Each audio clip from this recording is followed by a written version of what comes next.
మీరు ఒక సినిమాని ప్రమోట్ చేసేలాగా ఇంకెవ్వరు ప్రమోట్ చేయలేరన్నది ఇండస్ట్రీలో బలంగా నమ్ముతారు అందరూ. నాగ చైతన్య కూడా అసలు ఎలా ప్రమోట్ చేస్తాడో ఒక సినిమాని తెలుసుకోవాలని అన్నట్టుగా ఆయన స్టేజ్ మీద కూడా మాట్లాడారు. సో ఇదంతా ఒక స్కిల్, అంటే ఒక జర్నలిస్ట్గా ఒక పిఆర్గా రావడం వల్ల ఇవన్నీ స్కిల్స్ అని డెవలప్ అయ్యాయా? అంతే. అంటే ఇండస్ట్రీలో ఎగ్జిబిటర్గా సినిమా ఇండస్ట్రీని చూసా, డిస్ట్రిబ్యూటర్గా చూసా, అండ్ డిస్ట్రిబ్యూషన్ ఎగ్జిబిటర్ సెక్టర్లో ఉన్నా కాబట్టి జర్నలిస్ట్గా చూసా, ఒక పిఆర్గా చూసా, ఎగ్జిక్యూటివ్ ప్రొడ్యూసర్, అంటే 360 డిగ్రీస్లో చూసా.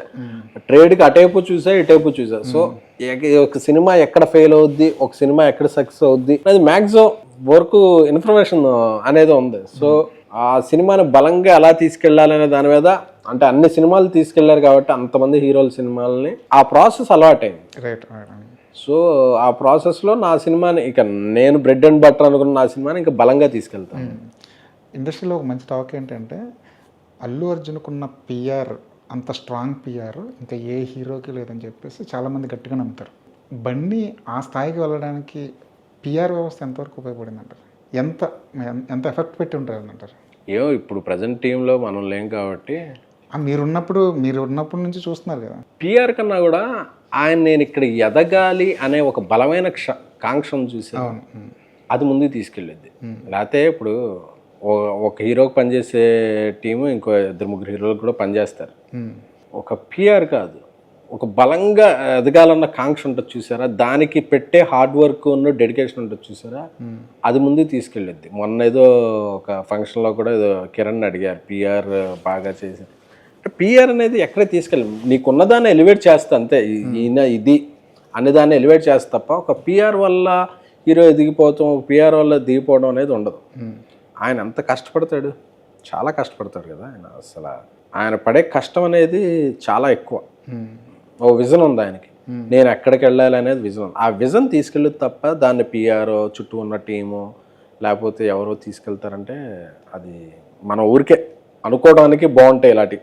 ఎందుకంటే ఇప్పుడు అందరి ద్రాక్ష పుల్ల అన్నట్టు ఇప్పుడు ఆయన దగ్గర వెళ్ళాలంటే సర్లేరా పిఆర్ టీం, అదే పిఆర్ టీం కోట్లలో తీసుకునే హీరోలకి 1 లక్షల్లోనూ వేలల్లోనూ పనిచేసే పిఆర్ నుండి హీరోని ముందు తీసుకెళ్తారు అనేది అది అసలు జోక్.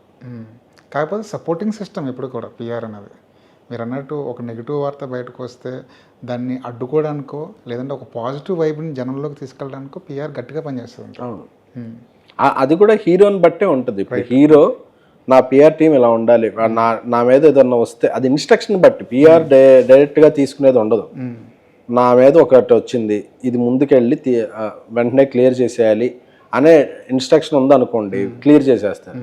ఏం మాట్లాడకండి అన్నారనుకోండి, అతను ఏం చేయలేడు. ఎందుకంటే హీరో అనేవాడి కింద ఎక్కడో ఉంటాడు పిఆర్, అతన్ని సొంత నిర్ణయాలు ఉండవు కదా. సో అవన్నీ ఇన్స్ట్రక్షన్ బట్టి వాళ్ళ అభిప్రాయాన్ని బట్టే ఉంటుంది. లేదు నా మీద ఏం లాగకూడదు, ఏం వచ్చినా మీరు అగ్రెసివ్గా ఉండాలంటే పిఆర్ టీం కూడా అగ్రెసివ్గా ఉంటుంది. సో అవేమీ లేకుండా పిఆర్ పనిచేసేయడం అనేది ఉండదు. మీరు ఉండే రోజుల్లో యాక్టివ్గా ఉండే రోజుల్లో పిఆర్గా బన్నీ గారి పక్కన ఆయన ఇచ్చే ఇన్స్ట్రక్షన్స్ ఎలా ఉండేవి? అంటే నేను సరైనోడు ఈ టీం వరకు చాలా యాక్టివ్గా ఉండేవాడిని.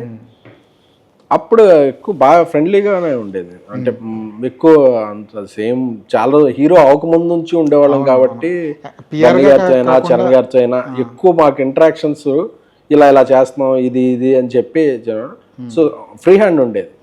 అంటే నమ్మకం, వీళ్ళు బాగా తెలుసు మీడియాలో ఉన్నారు అనేది ప్రతిదీ పిన్ టు పిన్ చెప్పక్కర్లేదు వీళ్ళకి, ఎప్పుడు ఎలా చేసుకోవాలి తెలిసిపోద్ది. ప్రోయాక్టివ్ గా మన ఫ్యామిలీకి ఫ్యాన్స్ సో అనేది వాళ్ళ ఎక్కువ ఫ్రీ హ్యాండ్ ఉండేది.